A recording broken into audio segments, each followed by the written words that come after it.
prepare students for a rapidly changing world as Jesus followers, our way of doing that has to rapidly change too.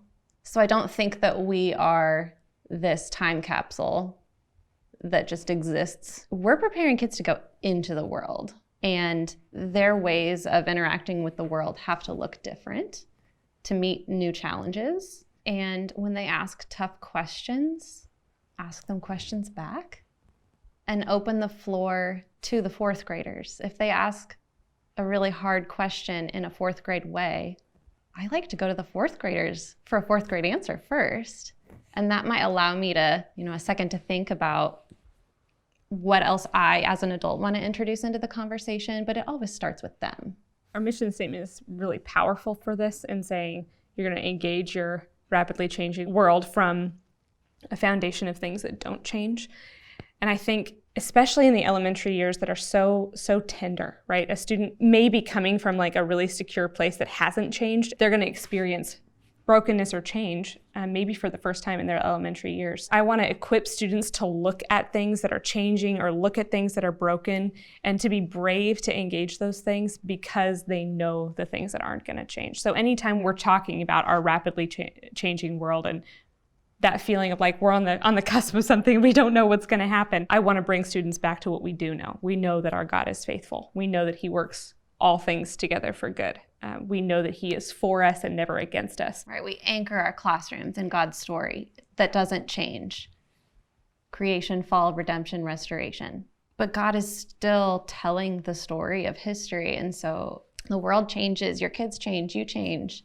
We're not teachers who just pull lessons out of the filing cabinet and teach the same thing year after year. That's not what my classroom is like. I am paying attention to my classroom family and what we are going through and what the world is going through and learning alongside them, doing new things each year. It's a theologian named N.T. Wright who says that the people of God are called to live out their faith with consistency with all that has gone before them, like consistency with the people of God, but also with creativity to the context that they find themselves in. So we get to engage those conversations with our students. What does it look like for us to engage our world with consistency with what we've been called to, and creativity, because none of us have ever been here before. I think that's a really powerful message that the body of Christ needs to hear. By far, the best option every time for me as a teacher was to assume I did not know the answer and did not need to have the answer. But instead, I needed to engage them in conversation and steer them towards whatever direction they needed to go. And so I remember vividly in third grade, there were elections happening in that particular school year, and there were some fired up politicians in my classroom on opposite sides of the ballot. And so I stopped and I said, hey, I can tell you guys care a lot about this. What's really important to me though is that we learn how to listen to each other and speak with respect. So I will happily create a space where we can discuss these things if you are willing to step into this learning opportunity with me.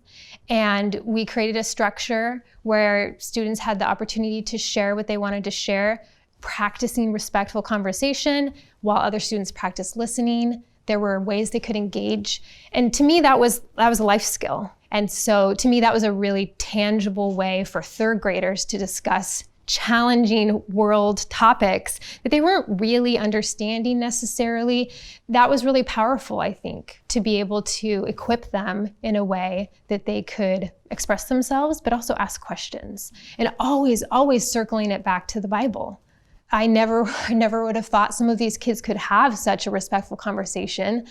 Talk about impulse control is something we work a lot on in third grade, and yet it was inspiring to listen to them discuss these difficult topics.